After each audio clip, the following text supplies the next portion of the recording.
Hello my dear students, welcome back to Learn Easily channel. I wandered lonely as a cloud. Daffodils, poem by William Wordsworth. ಈ ಒಂದು ವಿಡಿಯೋದಲ್ಲಿ ನಾವು daffodils William Wordsworth ಅವರ ಈ ಪದ್ಯದ line by line explanation ಹಾಗೂ ಸಮರಿಯನ್ನು discuss ಮಾಡೋಣ. ವಿಲಿಯಂ ವರ್ಡ್ಸ್ವರ್ತ್ ಅವರು ನೇಚರ್ ಪೊಯೆಟ್ ಅಂತಲೇ ಪ್ರಸಿದ್ಧರಾಗಿರ್ತಾರೆ. ಅವರ I wandered lonely as a cloud ಈ ಒಂದು ಪದ್ಯವನ್ನು 1802ರಲ್ಲಿ ತಮ್ಮ ತಂಗಿಯಾಗಿರ್ತಕ್ಕಂತಹ ಡರೋತಿ ಜೊತೆಯಲ್ಲಿ ಒಂದು ವಾಕ್ಗೆ ಹೋಗಿರಬೇಕಾದ್ರೆ ಅವರು ಏನು ಮಾಡ್ತಾರೆ, ಒಂದು ಡಫೋಡಿಲ್ಸ್ನ ಒಂದು ಉದ್ದವಾದಂತಹ ಒಂದು ನದಿಯ ದಡದಲ್ಲಿ ಅವುಗಳನ್ನು ನೋಡ್ತಾರೆ. ಅವುಗಳನ್ನು ನೋಡಿದಂತಹ ವಿಲಿಯಂ ವರ್ಡ್ಸ್ವರ್ತ್ 1804ರಲ್ಲಿ ಈ ಒಂದು ಡಫೋಡಿಲ್ಸ್ ಪೊಯಮನ್ನು ಬರೀತಾರೆ. ಮತ್ತು ಈ ಒಂದು ಪದ್ಯವನ್ನು ಸಂಪೂರ್ಣವಾಗಿ 1807ರಲ್ಲಿ ಇದನ್ನು ಪಬ್ಲಿಷ್ ಮಾಡ್ತಾರೆ. ನೋಡಿ, ಇಲ್ಲಿ ವಿಲಿಯಂ ವರ್ಡ್ಸ್ವರ್ತ್ ಅವರು ಆ್ಯಸ್ ಎ ನೇಚರ್ ಪೊಯೆಟ್ ಈ ಒಂದು ಡ್ಯಾಫೋಡಿಲ್ಸನ್ನು ನೋಡಿ ತಮ್ಮ ಒಂದು ಭಾವನೆಗಳನ್ನು ಈ ಪದ್ಯದ ಮೂಲಕ ವ್ಯಕ್ತಪಡಿಸ್ತಾ ಹೋಗಿದ್ದಾರೆ. ಈಗ ನಾವು ಸ್ಟ್ಯಾನ್ಸಾ ವೈಸ್ ಈ ಒಂದು ಪದ್ಯವನ್ನು ಕಲಿತಾ ಸಾಗೋಣ. ಇಲ್ಲಿ ಮೊದಲ ಒಂದು ಸ್ಟ್ಯಾನ್ಸಾದಲ್ಲಿ ಹೇಳ್ತಾರೆ, I wandered lonely as a cloud that floats on high over vales and hills when all at once I saw a crowd a host of golden daffodils beside lake beneath the trees fluttering and dancing in the breeze. ನೋಡಿ, ಈ ಮೊದಲ ಒಂದು ಸ್ಟ್ಯಾನ್ಸಾದಲ್ಲಿ William Wordsworth ಅವರು ಏನು ಮಾಡ್ತಾ ಇದ್ದಾರೆ, ತಮ್ಮ ತಂಗಿಯೊಂದಿಗೆ ಒಂದು ವಾಕ್ನಲ್ಲಿ ಹೋಗಬೇಕಾದ್ರೆ ಈ ಒಂದು ಡ್ಯಾಫೋಡಿಲ್ಸನ್ನು ನೋಡಿ ಇನ್ಸ್ಪೈರ್ ಆಗಿ ಬರೆದಿರತಕ್ಕಂತಹ ಸಾಲುಗಳಾಗಿರುತ್ತೆ. I wandered lonely as a cloud ಇಲ್ಲಿ ಹೇಳ್ತಾ ಇದ್ದಾರೆ, ನಾನು ಒಬ್ಬಂಟಿಯಾಗಿ ಒಂದು ಮೋಡದಂತೆ ಅಲೆದಾಡ್ತಾ ಇದ್ದೆ ಅಂತ. ಅಂದರೆ ಈ ಸಾಲಿನ ಅರ್ಥ, ವಿಲಿಯಂ ವರ್ಡ್ಸ್ವರ್ತ್ ಏಕಾಂತದಲ್ಲಿ ಒಂದು ನಿರ್ದಿಷ್ಟ ಯಾವುದೇ ರೀತಿಯ ಗುರಿ ಉದ್ದೇಶವಿಲ್ಲದೆ ಮೋಡವು ಆಕಾಶದಲ್ಲಿ ತೇಲುವಂತೆ ಭೂಮಿಯಲ್ಲಿ ಇವರು ಅಲೆದಾಡ್ತಾ ಇದ್ರು ಅಂತ. ಅಂದರೆ ಇಲ್ಲಿ ಕವಿತಾನು ಇಲ್ಲಿ ಒಂದು ಏಕಾಂಗಿ, ಲೋನ್ಲಿ ಅಂತ ಹೇಳ್ತಕ್ಕಂಥದ್ದು ಏಕಾಂಗಿತನವನ್ನು ಸೂಚಿಸ್ತಾ ಇದೆ. ಮತ್ತು ಆ ಮೋಡ ಯಾವ ರೀತಿ ತೇಲಾಡ್ತಾ ಇತ್ತು ಅಂದರೆ, that floats on high over Wales and hills. ಅದೇ ಆ ಮೋಡ ಅತಿ ಎತ್ತರದಲ್ಲಿ ಕಣಿವೆಗಳ ಮೇಲೆ ಬೆಟ್ಟಗಳ ಮೇಲೆ ತೇಲೋ ರೀತಿ ನಾನು ತೇಲಾಡ್ತಾ ಇದ್ದೆ ಅಂತ. ಮೋಡವು ಈ ಲೋಕದಿಂದ ದೂರವಾಗಿ ಎಲ್ಲವನ್ನು ಸಹ ಮೇಲಿನಿಂದ ನೋಡುವಂತೆ ಇಲ್ಲಿ ಕವಿ ವಿಲಿಯಂ ವರ್ಡ್ಸ್ವರ್ತ್ ಅವರು ಕೂಡ ಮೇಲೆ ಈ ಒಂದು ಭೂಮಿಯನ್ನು ಬಿಟ್ಟು ಬೇರ್ಪಟ್ಟಂತೆ ಏಕಾಂತದಲ್ಲಿ ಇದ್ರು ಅಂತ ಹೇಳ್ತಾ ಇದ್ದಾರೆ. When all at once I saw a crowd a host of golden daffodils ಇಲ್ಲಿ ಹೇಳ್ತಾ ಇದ್ದಾರೆ. ನೋಡಿ, ನಾನು ಇದ್ದಕ್ಕಿದ್ದಂತೆ ಒಂದು ದೊಡ್ಡದಾದಂತಹ ಒಂದು ಗುಂಪು, ಒಂದು ಸಮೂಹವನ್ನು ನೋಡಿದೆ. ಅದು ಏನಪ್ಪ ಅಂದರೆ ಬಂಗಾರ ಬಣ್ಣದ ಡ್ಯಾಫೋಡಿಲ್ಸ್ ಹೂಗಳನ್ನು ನೋಡಿದೆ ಅಂತ ಹೇಳ್ತಾರೆ. ಇಲ್ಲಿ ಕವಿ ವಿಲಿಯಂ ವರ್ಡ್ಸ್ವರ್ತ್ ಅವರು ಒಂದು ರೀತಿ ಆಶ್ಚರ್ಯರಾಗಿದ್ದಾರೆ.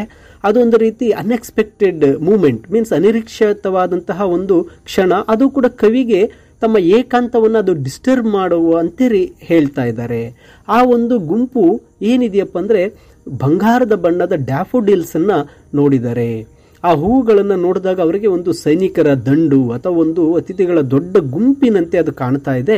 ಆ ಬಂಗಾರದ ಬಣ್ಣವು ಅವುಗಳ ಪ್ರಕಾಶ, ಮೌನ ಮತ್ತು ಅವುಗಳ ಸಂತೋಷವನ್ನು ಇಲ್ಲಿ ತೋರಿಸ್ತಾ ಇದೆ. ಅವುಗಳನ್ನು ಎಲ್ಲಿ ನೋಡಿದ್ದಾರೆ ಅಂದರೆ beside the lake beneath the trees, ಅದು ಒಂದು ಸರೋವರದ ಪಕ್ಕದಲ್ಲಿ ಒಂದು ಮರಗಳ ಕೆಳಗೆ ಇದನ್ನು ನೋಡಿದ್ದಾರೆ. ಇದು ಹೂಗಳಿರುವ ಸುಂದರವಾದಂತಹ ಒಂದು ಪ್ರಕೃತಿಯ ಸ್ಥಳವನ್ನು ವರ್ಣಿಸ್ತಾ ಇದೆ. ಪ್ರಕೃತಿಯು ಶಾಂತ ಮತ್ತು ಒಂದು ರೀತಿಯ ರಮಣೀಯ ಹಿನ್ನೆಲೆಯಲ್ಲಿ ಈ ಹೂಗಳು ವಿಲಿಯಂ ವರ್ಡ್ಸ್ವರ್ತ್ ಅವರಿಗೆ ಕಾಣಿಸಿದೆ. Fluttering and dancing in the breeze. ನೋಡಿ, ಅವರು ಹೇಳ್ತಾ ಇದ್ದಾರೆ, ಆ ಹೂಗಳು ಹಾಗೆ ಸುಮ್ಮನೆ ಇಲ್ಲ, ಅವುಗಳು ಏನಾಗ್ತಾ ಇದೆ, ಆ ಬ್ರೀಸ್ ಗಾಳಿಗೆ ಅಲುಗಾಡ್ತಾ ಇದ್ದಾವೆ ಮತ್ತು ಡ್ಯಾನ್ಸ್ ಮಾಡ್ತಾ ಇದೆ, ನರ್ತಿಸ್ತಾ ಇದೆ ಅಂತ ಹೇಳ್ತಾರೆ. ಇಲ್ಲಿ ಡ್ಯಾಫೋಡಿಲ್ಸ್ಗಳಿಗೆ ಮಾನವನ ಒಂದು ಗುಣಗಳನ್ನು ನೀಡಿದ್ದಾರೆ. ಇದೊಂದು ಪರ್ಸನಾಫಿಕೇಶನ್ ಆಗಿ ಹೇಳ್ತಾ ಇದ್ದಾರೆ. ಹೂಗಳು ಕೇವಲ ಅಲುಗಾಡ್ತಾ ಇಲ್ಲ, ಅವು ಸಂತೋಷದಿಂದ ನೃತ್ಯವನ್ನು ಮಾಡ್ತಾ ಇರುವಂತೆ ಕವಿಗೆ ಕಾಣಿಸ್ತಾ ಇದೆ. ಪ್ರಕೃತಿಯು ಒಂದು ರೀತಿಯ ಒಂದು ಹುರುಪು, ಚೈತನ್ಯ ಮತ್ತು ಜೀವಂತಿಕೆಯನ್ನು ಈ ಸಾಲು ಹೇಳ್ತಾ ಇದೆ. ಇನ್ನು ಸೆಕೆಂಡ್ ಸ್ಟ್ಯಾನ್ಸಾಗೆ ಬಂದಾಗ ಹೇಳ್ತಾರೆ, continuous as the stars that shine and twinkle on the milky way they stretched in never ending line along the margin of the bay 10,000 I saw I at a glance, tossing their heads in sprightly dance. ನೋಡಿ ಇಲ್ಲಿ second ಸ್ಟ್ಯಾನ್ಸದಲ್ಲಿ ಅವುಗಳನ್ನು ನೋಡಿದ ಆದ ನಂತರ William Wordsworth ಅವರು ಹೇಳ್ತಾ ಇದ್ದಾರೆ, continuous as the stars that shine. ಅಂದರೆ ಆ ಹೂಗಳು ಏನಾಗ್ತಾ ಇದೆ, ನಕ್ಷತ್ರಗಳಂತೆ ಹೊಳಿತಾ ಇದೆ. ಹೂಗಳು ಆಕಾಶದಲ್ಲಿ ಮಿನುಗುವ ನಕ್ಷತ್ರಗಳಂತೆ ಲೆಕ್ಕವಿಲ್ಲದಷ್ಟು ಸಂಖ್ಯೆಯಲ್ಲೇ ಇದೆ. ಅವು ಹೊಳಿತಾ ಇದ್ದಾವೆ, ಪ್ರಕಾಶಮಾನವಾಗಿ ಒಂದು ನಕ್ಷತ್ರಗಳ ಹಾಗೆ ಹೊಳಿತಾ ಇದೆ. And a twinkle on the milky way. ಅವು ಆ ಮಿಲ್ಕಿ ವೇ ಗ್ಯಾಲಕ್ಸಿಯಲ್ಲಿರ್ತಕ್ಕಂತಹ ನಕ್ಷತ್ರಗಳ ಹಾಗೆ ಮಿನುಗ್ತಾ ಇದೆ. ಇಲ್ಲಿ ನಕ್ಷತ್ರಗಳು ಆ ಗ್ಯಾಲಕ್ಸಿಯಲ್ಲಿ ಮಿನುಗುವಂತೆ ಹೂಗಳು ಭೂಮಿಯಲ್ಲಿ ತಮ್ಮದೇ ಆದ ಪ್ರಕಾಶವಾದಂತಹ ದಾರಿಯನ್ನು ಸೃಷ್ಟಿ ಮಾಡಿಬಿಟ್ಟಿದೆ. ಅವುಗಳ ಹೊಳಪು, ಅವುಗಳ ಒಂದು ಅಸಂಖ್ಯಾತವಾಗಿ ಇರ್ತಕ್ಕಂತಹ ಹೂಗಳನ್ನು ಇಲ್ಲಿ ಹೇಳ್ತಾ ಇದ್ದಾರೆ. ದೆ stretched in never ending line. ಅವು ಇನ್ನೂ ಮುಗಿಯದಂತೆ ಒಂದು ಸಾಲಿನಲ್ಲಿ ಚಾಚಿಕೊಂಡು ಬಿಟ್ಟಿದ್ದಾವೆ ಅಂತ. The stretched in never ending line ಅಂದರೆ ಇಲ್ಲಿ ವಿಲಿಯಂ ವರ್ಡ್ಸ್ವರ್ತ್ ಅವರು ಹೂಗಳ ಸಾಲು ಕೊನೆ ಇಲ್ಲದಂತೆ ಅವರಿಗೆ ಕಾಣಿಸ್ತಾ ಇದೆ. ಅಂದರೆ ಪ್ರಕೃತಿಯು ಅನಂತವಾದದ್ದು, ಹೇರಳವಾದ ಸೌಂದರ್ಯವನ್ನು ಹೊಂದಿರುತ್ತೆ ಅಂತ ಈ ಸಾಲಿನಲ್ಲಿ ಅರ್ಥ ಆಗುತ್ತೆ. Along the margin of a ಬೇ. ಒಂದು ಕಡಲ ತೀರದ ಅಥವಾ ಒಂದು ಸರೋವರದ ಅಂಚಿನ ಉದ್ದಕ್ಕೂ ಅವುಗಳೇನಾಗಿದೆ, ಆ ಹೂಗಳು ತುಂಬಿ ಹೋಗಿದ್ದಾವೆ ಅಂತ. ಆ ಹೂಗಳು ನೀರಿನ ಅಂಚಿನಲ್ಲಿ ಸಾಲುಗಟ್ಟಿ ನಿಂತಿದೆ. ಈ ದೃಶ್ಯ ಒಂದು ರೀತಿ ರಮಣೀಯತೆ ಮತ್ತು ಸೌಂದರ್ಯವನ್ನು ಹೊತ್ತಿ ಹೇಳ್ತಾ ಇದೆ. 10,000 saw I at a glance. ನೋಡಿ, ಒಂದೇ ಒಂದು ನೋಟದಲ್ಲಿ ನಾನು 10,000 ಹೂಗಳನ್ನು ನೋಡಿದೆ ಅಂತ ಹೇಳ್ತಾ ಇದ್ದಾರೆ. 10,000 ಎಂತಕ್ಕಂಥದ್ದು ಒಂದು ಕರೆಕ್ಟಾದ ನಂಬರ್ ಅಲ್ಲ. ಆದರೆ ವಿಲಿಯಂ ವರ್ಡ್ಸ್ವರ್ತ್ ಅವರಿಗೆ ಆ ಕ್ಷಣದಲ್ಲಿ ಅವರು ಆ ಹೂಗಳನ್ನು ನೋಡಿದಾಗ ಅವರಿಗೆ ಅಷ್ಟು ದೊಡ್ಡ ಸಂಖ್ಯೆ ಅವರ ಮನಸ್ಸಿಗೆ ಬಂದಿದೆ. ಇದು ಹೂಗಳ ಅಪಾರವಾದಂಥ ಪ್ರಮಾಣ ಮತ್ತು ಅವರ ಒಂದು ದೃಶ್ಯದ ಶಕ್ತಿಯನ್ನು ಈ ಸಾಲು ಹೇಳುತ್ತೆ. Tossing their heads in sprightly dance. ಅವು ತಮ್ಮ ತಲೆಗಳನ್ನು ಉತ್ಸಾಹಭರಿತವಾದಂತಹ ಒಂದು ಡ್ಯಾನ್ಸ್ನಲ್ಲಿ ಟಾಸಿಂಗ್ ಅಲುಗಾಡಿಸ್ತಾ ಇದ್ದಾವೆ ಅಂತ. ಅಂದರೆ ಕವಿ ಮತ್ತೊಮ್ಮೆ ಹೇಳ್ತಾ ಇದ್ದಾರೆ, ಇಲ್ಲಿ ಡ್ಯಾಫೋಡಿಲ್ಸ್ಗೆ ಅವರು ಮತ್ತೊಮ್ಮೆ ಜೀವವನ್ನು ನೀಡಿದ್ದಾರೆ. ಹೂಗಳು ಗಾಳಿಯಲ್ಲಿ ತೂಗಾಡುವುದನ್ನು ಒಂದು ಉತ್ಸಾಹವಾಗಿ ನೃತ್ಯ ಮಾಡ್ತಾ ಇದೆ ಅಂತೇಳಿ ಅವರು ವರ್ಣಿಸ್ತಾ ಇದ್ದಾರೆ. ಇದು ಒಂದು ಸಂತೋಷ, ಸೌಂದರ್ಯದಿಂದ ತುಂಬಿರತಕ್ಕಂತಹ ದೃಶ್ಯ ಆಗಿದೆ. ಇನ್ನು ಸ್ಟ್ಯಾನ್ಸಾ 3ಗೆ ಬಂದಾಗ ವಿಲಿಯಂ ವರ್ಡ್ಸ್ವರ್ತ್ ಅವರು ಹೇಳ್ತಾರೆ, the waves beside them danced but they outdid the sparkling waves in glee. A poet could not but be gay in such jocund company. I gazed and gazed, but little thought what wealth the show to me had brought. ನೋಡಿ, ಇಲ್ಲಿ ಮೂರನೇ ಒಂದು ಸ್ಟ್ಯಾನ್ಸಾಗೆ ಬಂದಾಗ Wordsworth ಅವರು ಹೇಳ್ತಾ ಇದ್ದಾರೆ, the waves beside them danced but they outdid the sprinkling waves in glee. ಅಂದರೆ ಹೂಗಳ ಪಕ್ಕದಲ್ಲಿ ನೀರಿನ ಅಲೆಗಳು ನೃತ್ಯ ಮಾಡ್ತಾ ಇದ್ವು, ಮತ್ತು ಅವು ಒಂದು ಅಲೆಗಳಿಗಿಂತ ಹೆಚ್ಚು ಸಂತೋಷದಿಂದ ಆ ಹೂಗಳು ಮೆರೆದಾಡ್ತಾ ಇದ್ವು ಅಂತ. ಅಂದರೆ ಸರೋವರದ ಅಲೆಗಳು ಸಹ ಚಲಿಸ್ತಾ ಇದ್ವು, ಅದು ಒಂದು ರೀತಿ ನೃತ್ಯದಂತೆ ಕಾಣ್ತಾ ಇತ್ತು. ಪ್ರಕೃತಿಯಲ್ಲಿ ಎಲ್ಲವೂ ಸೌಂದರ್ಯ ಮತ್ತು ಚಲನೆಯಲ್ಲಿ ತೊಡಗಿದೆ ಅಂತ ಹೇಳ್ತಾ ಇದ್ದಾರೆ. ಡ್ಯಾಫೋಡಿಲ್ಸ್ ಹೂಗಳ ನೃತ್ಯವು ಅಲೆಗಳ ಚಲನೆಗಿಂತ ಇನ್ನೂ ಹೆಚ್ಚು ಸಂತೋಷದಿಂದ ಕೂಡಿತ್ತು. ಪ್ರಕೃತಿಯಲ್ಲಿನ ಅತ್ಯಂತ ಆನಂದದಾಯಕವಾದಂತಹ ಸೌಂದರ್ಯವನ್ನು ಹೂಗಳು ತೋರಿಸ್ತಾ ಇತ್ತು ಅಂತ ಹೇಳ್ತಾರೆ. A poet could not but be gay in such a ಜಾಕಂಡ್ company. ಒಬ್ಬ ಕವಿ ಸಂತೋಷ ಪಡೆದೇ ಇರಲು ಇಲ್ಲಿ ಸಾಧ್ಯವೇ ಇಲ್ಲ ಇಂತಹ ಒಂದು ಆನಂದಮಯವಾದಂತಹ ಕಂಪನಿಯಲ್ಲಿ, ಅಂದರೆ ಜೊತೆಗಾರರಲ್ಲಿ, ಸಂಗಾತಿಯಲ್ಲಿ ಪೊಯೆಟ್ ಒಬ್ಬ ಕವಿ ತುಂಬ ಆನಂದವಾಗಿರ್ತಾನೆ ಅಂತ ಹೇಳ್ತಾ ಇದ್ದಾರೆ. ಅಂದರೆ ಇಂತಹ ಅದ್ಭುತವಾದಂತಹ ದೃಶ್ಯವನ್ನು ನೋಡಿದಾಗ ಪ್ರಕೃತಿಯೊಂದಿಗೆ ಒಂದು ರೀತಿಯ ಮಾನಸಿಕವಾದ ಭಾವನಾತ್ಮಕ ಸಂಬಂಧವನ್ನು ಹೊಂದಿರತಕ್ಕಂಥ ಒಬ್ಬ ಕವಿ ತುಂಬ ಸಂತೋಷ ಉಲ್ಲಾಸದಿಂದ ಇರ್ತಾನೆ. ಮತ್ತು ಆತ ಅದನ್ನು ಜಾಕಂಡ್ ಕಂಪನಿ ಅಂತ ಹೇಳ್ತಾ ಇದ್ದಾನೆ. ಮೀನ್ಸ್ ಆನಂದಮಯವಾದಂತಹ ಸಂಗಾತಿ. ಅಂದರೆ ಡ್ಯಾಫೋಡಿಲ್ಸ್ಗಳ ಹೂಗಳ ಸಮೂಹ ಕವಿಗೆ ಈಗ ಆತ ಒಬ್ಬಂಟಿಯಾಗಿಲ್ಲ, ಆತನ ಜೊತೆಗೆ ಒಂದು ಕಂಪನಿ ಇದೆ. ಆ ಹೂಗಳು ಸಂತೋಷದಾಯಕವಾಗಿ ಆ ಇಡೀ ಗುಂಪು ಕವಿಯೊಂದಿಗೆ ಸೇರಿ ಅವರನ್ನು ಆ ಒಂದು ಲೋನ್ಲಿನೆಸ್ಸನ್ನು ದೂರ ಮಾಡಿದೆ, ಅವರಿಗೆ ಒಂದು ಕಂಪನಿಯನ್ನು ಕೊಟ್ಟಿದೆ ಅಂತಕ್ಕಂಥದ್ದನ್ನು ಹೇಳ್ತಾರೆ. I gazed and gazed but little thought what wealth the show to me had brought. ನೋಡಿ, ಇಲ್ಲಿ ಹೇಳ್ತಾ ಇದ್ದಾರೆ, ಐ ಗೇಸ್ಡ್ ಅಂಡ್ ಗೇಸ್ಡ್, ನಾನು ನೋಡಿದೆ, ಆದರೆ ಬಟ್ ಲಿಟಲ್ ಥಾಟ್, ಅದರ ಒಂದು ಮೌಲ್ಯದ ಬಗ್ಗೆ ನಾನು ಹೆಚ್ಚು ಯೋಚಿಸಲಿಲ್ಲ. What wealth the show to me had brought, ಈ ದೃಶ್ಯವು ನನಗೆ ಎಂತಹ ಸಂಪತ್ತನ್ನು ತಂದಿದೆ ಅಂತ ನಾನು ಯೋಚನೆ ಮಾಡಲೇ ಇಲ್ಲ ಅಂತ ಹೇಳ್ತಾರೆ.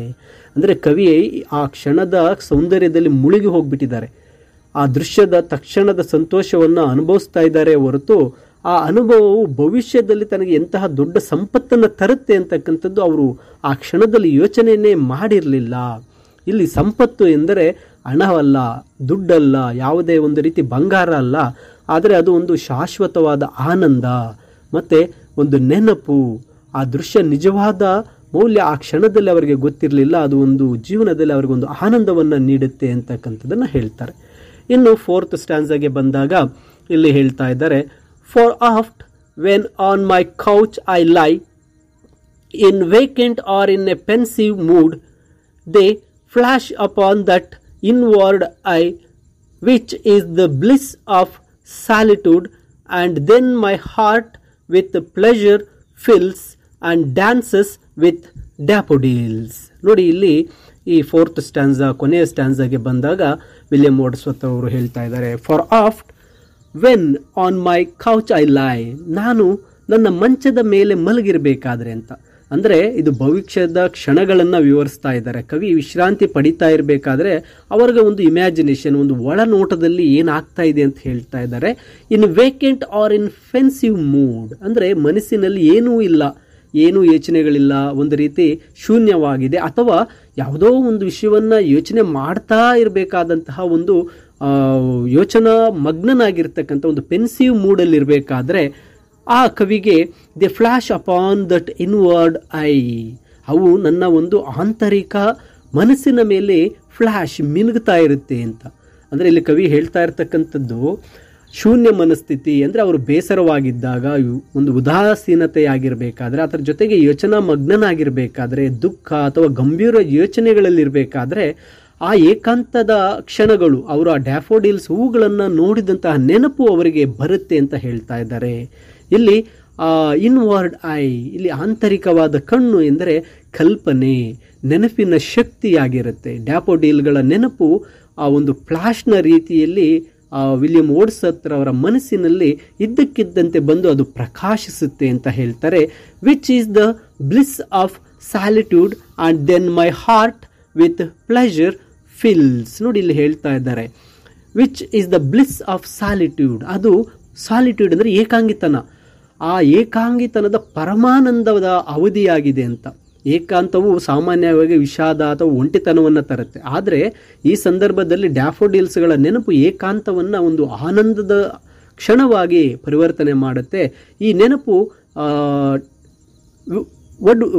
ವಿಲಿಯಂ ವರ್ಡ್ಸ್ವರ್ತ್ ಅವರಿಗೆ ಆ ಒಂದು ಸಂತೋಷ ಮತ್ತು ಸಾಂತ್ವನವನ್ನು ನೀಡ್ತಕ್ಕಂತಹ ಕ್ಷಣ ಆಗಿರುತ್ತೆ. ಕೊನೆಯ 2 ಸಾಲಲ್ಲಿ ಹೇಳ್ತಾರೆ ನೋಡಿ, and then my heart with pleasure fills and dances with the daffodils. ಅಂದರೆ ವರ್ಡ್ಸ್ವರ್ತ್ ಅವರು ಹೇಳ್ತಾ ಇದ್ದಾರೆ, ಆಗ ನನ್ನ ಹೃದಯವು ಸಂತೋಷದಿಂದ ತುಂಬುತ್ತೆ, ಮತ್ತು ನಾನು ಆ ಡ್ಯಾಪೋಡಿಲ್ ಹೂಗಳೊಂದಿಗೆ ನಾನು ಸಹ ಒಂದು ಡ್ಯಾನ್ಸನ್ನು ಮಾಡ್ತೇನೆ, ನೃತ್ಯವನ್ನು ಮಾಡ್ತೇನೆ ಅಂತ ಹೇಳ್ತಾರೆ. ಡ್ಯಾಪೋಡಿಲ್ಗಳ ನೆನಪು ಕವಿಯ ಒಂದು ವಿಷಾದವನ್ನು, ದುಃಖವನ್ನು, ಒಂದು ಏಕಾಂಗಿತನವನ್ನು ಹೋಗಲಾಡಿಸಿ ತಕ್ಷಣವೇ ಆಳವಾದಂತಹ ಒಂದು ಸಂತೋಷವನ್ನು ಆ ಹೃದಯಕ್ಕೆ ತುಂಬುತ್ತೆ. ಆ ಒಂದು ಹೃದಯಕ್ಕೆ ಸಂತೋಷ ತುಂಬಿದ ತಕ್ಷಣ ಕವಿ ಹೇಳ್ತಾ ಇದ್ದಾರೆ, ನಾನು ಡ್ಯಾಫೋಡಿಲ್ಸ್ನೊಂದಿಗೆ ನೃತ್ಯ ಮಾಡ್ತೇನೆ, and dances with the daffodils. ದೈಹಿಕವಾಗಿ ನೃತ್ಯ ಮಾಡದೇ ಇದ್ದರೂ ಅವರ ಹೃದಯ, ಮನಸ್ಸು ಹೂಗಳಂತೆ ಉತ್ಸಾಹ ಮತ್ತು ಸಂತೋಷದಿಂದ ನರ್ತಿಸುತ್ತೆ. ಇಲ್ಲಿ ಕವಿ ಮತ್ತು ಪ್ರಕೃತಿಯ ನಡುವಿನ ಒಂದು ಯಾವುದೇ ಅಂತರವಿಲ್ಲದ ಒಂದು ಸಂಪರ್ಕ, ಪ್ರಕೃತಿಯ ಶಾಶ್ವತವಾದಂತಹ ಒಂದು ಸೌಂದರ್ಯ, ಒಂದು ಶಕ್ತಿಯನ್ನು ಇಲ್ಲಿ ತೋರಿಸ್ತಾ ಇದ್ದಾರೆ. ಏಕಾಂಗಿಯಾಗಿದ್ದಾಗ ಆ ಡ್ಯಾಫೋಡಿಲ್ಸ್ ಮನಸ್ಸಿಗೆ ಬಂದು ಅವರ ಹೃದಯದಲ್ಲಿ ಸಂತೋಷವನ್ನು ತುಂಬುತ್ತೆ. ಕವಿ ವಿಲಿಯಂ ವರ್ಡ್ಸ್ವರ್ತ್ ಅವರನ್ನು ಸಹ ಒಂದು ನೃತ್ಯ ಮಾಡುವಂತೆ ಆ ಡ್ಯಾಫೋಡಿಲ್ಸ್ಗಳ ಸೌಂದರ್ಯದ ನೆನಪು ಅವರಿಗೆ ಸಂತೋಷವನ್ನು ತುಂಬುತ್ತೆ ಅಂತ ಹೇಳಿ ಈ ಒಂದು ಪದ್ಯ daffodils I wandered lonely as a cloud ಪದ್ಯವನ್ನು ಬರೆದಿರ್ತಾರೆ. ಮೈ ಡಿಯರ್ ಸ್ಟೂಡೆಂಟ್ಸ್, ಈ ಒಂದು ಕನ್ನಡದ ಎಕ್ಸ್ಪ್ಲನೇಷನ್ನೊಂದಿಗೆ ಇಂಗ್ಲೀಷ್ ಸಮರಿಯ ವಿಡಿಯೋದ ಡಿಸ್ಕ್ರಿಪ್ಷನ್ನಲ್ಲಿದೆ, ಡೌನ್ಲೋಡ್ ಮಾಡ್ಕೊಳ್ಳಿ. ಹಾಗೆ ಈ ವಿಡಿಯೋ ಇಷ್ಟ ಆದರೆ ಲೈಕ್ ಮಾಡಿ, ನಿಮ್ಮ ಸ್ನೇಹಿತರಿಗೆ ತಪ್ಪದೇ ಶೇರ್ ಮಾಡಿ, ಅವರನ್ನು ಸಹ ಲರ್ನ್ ಈಸಿಲಿ ಚಾನಲ್ಗೆ ಸಬ್ಸ್ಕ್ರೈಬ್ ಮಾಡುವಂತೆ ತಿಳಿಸಿ ಅಂತ ಹೇಳ್ತಾ thank you for watching this video.